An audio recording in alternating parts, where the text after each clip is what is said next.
کا کمنٹس آیا کہ ہم اس لیے مسلمان نہیں ہوتے کہ فضول کی ٹینشنیں بہت ہیں اسلام میں. بات آ رہی ہے سمجھ میں؟ اس ہندو نے کمنٹ کیے نیچے میرے بیان کے نیچے کہ میں اس لیے اسلام قبول نہیں کرتا کہ اسلام میں یہ فضول کی ٹینشنیں بہت ہیں, کہ یہ ہو گیا تو اس سے نکاح نہیں ہو سکتا, یہ ہو گیا تو اس سے نکاح نہیں ہو سکتا. یہ تو بھائی ہمارے لیے یہ ٹینشنیں کیوں ہیں؟ یہ غیرت مند لوگوں کی زندگی ایسے ہی ہوتی ہے کہ جب آپ کے بیٹے کی شادی ہوئی اور بہو بن کے کوئی عورت گھر میں آئی تو اسلام آپ کو یہ اجازت ہی نہیں دیتا کہ آپ اس پہ ہوس کی نگاہ ڈالو. اب آپ نے جب بھی اس کو دیکھنا ہے اپنی بیٹی کی حیثیت سے دیکھنا ہے, اور محفوظ ہے. اور یہ بھی اسلام نے بتا دیا بھائی یہ طلاق بھی دے گا تو آپ اس سے شادی نہیں کر سکتے, ہو ہی نہیں سکتا, راستہ بند. تو ہمارے پاس کتنی بڑی دلیل, کسی ایتھیسٹ سے پوچھو کہ یہ غلط ہے, وہ اگر غلط کہے گا تو غلط ہونے کی دلیل نہیں, وہ صحیح کہے گا تو صحیح ہونے کی دلیل نہیں. ہمارے پاس کتنی بہترین دلیل ہے, حرمت علیکم امہاتکم وبناتکم وعماتکم وخالاتکم وبنات الاخ وبنات الاخت وامہاتکم اللاتی ارضعنکم واخواتکم من الرضاعہ وامہات نسائکم وربائبکم اللاتی فی حجورکم من نسائکم اللاتی دخلتم بہن. کیا انداز ہے. میں نے ایک انگریز کے تبصرہ پڑھا تھا اس آیت پہ. اس انگریز نے لکھا کہ مسلمانوں کے پاس یہ جو آیت ہے نا, یہ ایسی خاندانی آیت ہے, خاندانی کا لفظ میں اپنی طرف سے کہہ رہا ہوں, اس کے جو الفاظ کا اپنی زبان میں ترجمہ کر رہا ہوں. اس نے کہا سوچو جس معاشرے میں اس قانون پر عمل کیا جاتا ہوگا کیسا پاکیزہ معاشرہ ہوگا وہ. یہ انگریز کے الفاظ ہیں. اور جس معاشرے کے پاس یہ قانون نہیں ہے, وہ بزبان حال یہ کہنا چاہ رہا تھا, تو اس معاشرے کی درندگی کا کیا عالم ہوگا, وہ کیسے فیصلہ کرے گی. الفاظ کیا ہیں قرآن کے, آپ اٹھا کے دیکھیں 4 پارے کا اینڈ. تم پر حرام کر دی گئی ہیں ہمیشہ کے لیے تمہاری مائیں.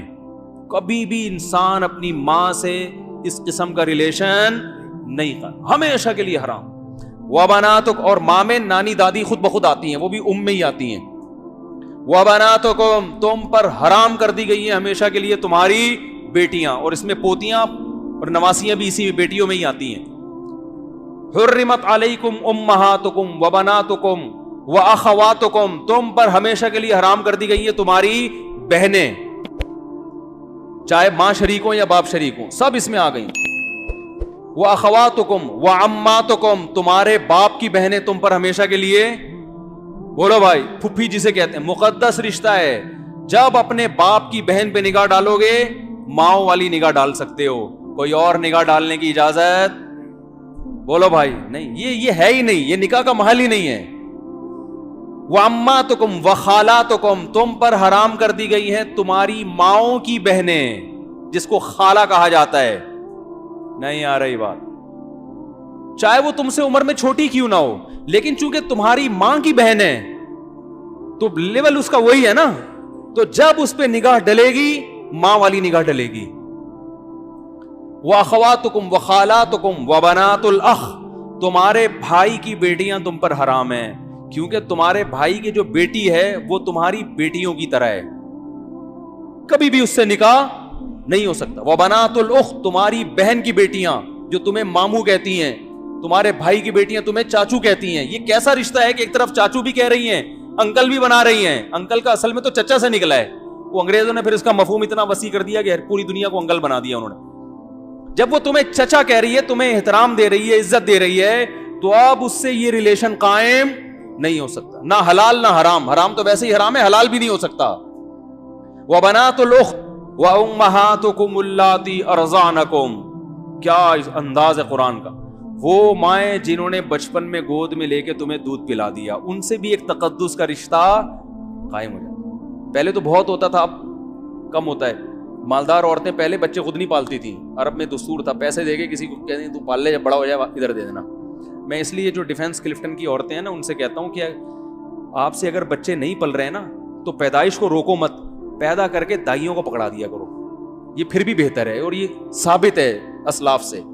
خود ہمارے نبی صلی اللہ علیہ وسلم کی والدہ محترمہ نے نبی کی ولادت کے بعد مائی حلیمہ کے حوالے کیا نا, حوالے کر دیا, تو مائی حلیمہ بھی آپ صلی اللہ علیہ وسلم کی کیا بن گئی, ماں بن گئی, کہ انہوں نے دودھ پلایا نبی صلی اللہ علیہ وسلم کو. تو جو عورت آپ کو بچپن میں دودھ پلائے, ایک تقدس کا رشتہ بولو بھائی قائم ہو گیا. اب اس سے نکاح کا سوچنا یہ غلط ہے. ماں بیٹی کا رشتہ بن گیا. اور اللہ نے کیا فرمایا؟ وَأُمَّهَاتُ نِسَائِكُمْ, تمہاری بیوی کی جو ماں ہے وہ بھی تمہاری کیا ہے؟ مدر ان لا ہے نا. یہ کیسے ہو سکتا ہے کہ بیوی پہ جو نگاہ ڈالو وہی نگاہ اس کی ماں پہ بھی؟ نہ وہ ساس ہے, وہ تمہارے لیے ہمیشہ کے لیے, یہ رشتے ہمیشہ کے لیے حرام ہوتے ہیں, ان کے حلال ہونے کی کوئی صورت نہیں ہے. وَرَبَائِبُكُمُ اللَّاتِي فِي حُجُورِكُم مِّن نِّسَائِكُمُ اللَّاتِي دَخَلْتُم بِهِنَّ, جس عورت سے تم نے نکاح کیا اور رخصتی بھی ہو گئی, اس عورت کی بیٹی بھی تم پہ ہمیشہ کے لیے حرام, کیونکہ تم اس کے سوتیلے باپ بن گئے. فادر یہ بھی ایک طرح کا فادر ان لا ہے, اسٹیپ فادر ہے, اور یہ اسٹیپ ڈاٹر ہے.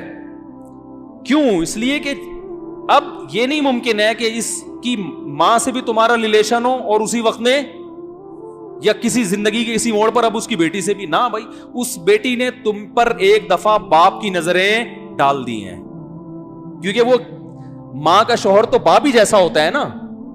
وہ ایک دفعہ تمہیں اس طور پر ایکسپٹ کر چکی ہے کہ میری والدہ کا کیا ہے؟ ہسبینڈ ہے. تو اب یہ رشتہ ایسا ہے کہ اب قیامت تک اس سے نکاح نہیں ہو سکتا. وَحَلَائِلُ أَبْنَائِكُمُ الَّذِينَ مِنْ أَصْلَابِكُمْ, تمہارے جو بیٹے ہیں ان کی بیویاں بھی تم پر کیا ہیں؟ جسے بہو کہا جاتا ہے. نہیں آ رہی بات؟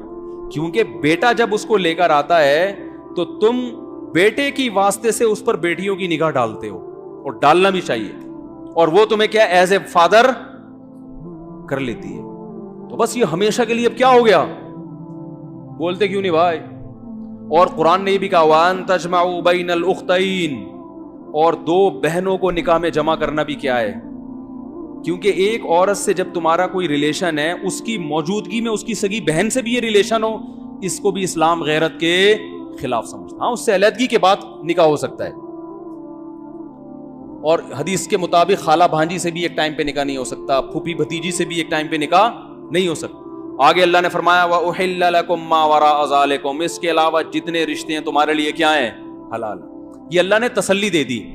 تسلی اس طرح دے دی کہ اللہ اتنے سارے تو نے خواتین کی لسٹ پیش کر دی جن سے نکاح ناجائز ہے, تو ہم تو ساری زندگی نکاح ہی نہیں کر سکیں گے. تو اللہ نے بتایا اس کے علاوہ بہت ہیں, ٹھیک ہے نا, ہول سیل کے حساب سے ہیں, ٹینشن لینے کی ضرورت نہیں ہے. اور خاص طور پر اگر تم مولانا طارق مسعود صاحب کا بیان سنتے ہو پھر تو اس معاملے میں بالکل ٹینشن چھوڑ دو. وہ ہمارے بھانجوں نے کہا تھا نا, ابھی جمعے کو میں نے بیان میں بتایا تھا, 17-18 سال کے ہیں, مجھے کہنے لگے ابے ہمارے لیے کیا پرابلم ہے. وہ گھر میں جا کے ذکر کر رہے ہیں کہ ابھی ہماری آمدن تو کچھ ہے نہیں, تو کچی آبادی میں 2000 روپے کرائے پر کمرہ مل جاتا ہے, کسی بیوہ سے کر لیتے ہیں.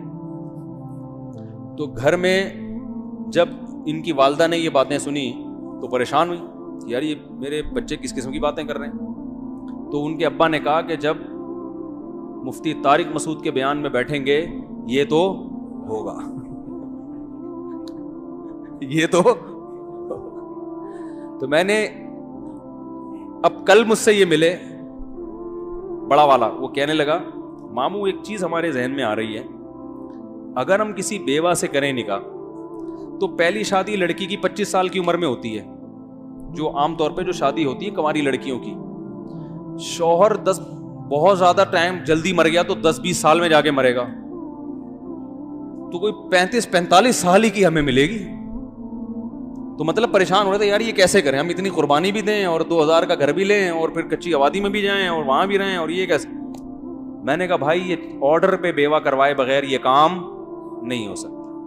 یہ کام اگر آپ اس عمر میں چاہتے ہو تو اس کے لیے کوئی ایسے ادارے سے رابطہ کرو جہاں یہ بورڈ لگا ہوا ہو کہ ہمارے ہاں اور آرڈر پہ عورتیں باقاعدہ بیوہ کروائی جاتی ہیں. قدرت کی طرف سے کسی کے بیوہ ہونے کا انتظار کرو. اور میں نے کہا دوسری بات یہ ہے کہ یہ آپ کی سوچ بہت اچھی ہے, نظریہ بہت اچھا ہے, اپریشیٹ کرتا ہوں, لیکن مسئلہ پتہ ہے کیا ہے, کیونکہ ابھی آپ کی جیب میں روکھڑا بالکل بھی نہیں ہے, تو 45 سال کی بھی کوئی بیوہ مل جائے نا تو غنیمت ہے. جو قدرت کی طرف سے بیوہ جلدی ہو گئی ہو, تو عورتیں سب سے پہلے کیا دیکھتی ہیں؟ روکھڑا دیکھتی ہیں. وہ میرا کلپ بھی بڑا وائرل ہوا ہے اس بارے میں, تو وہ تو دیکھتی ہیں. تو لیکن پھر میں ان کے والدین سے کہتا ہوں اگر کوئی مل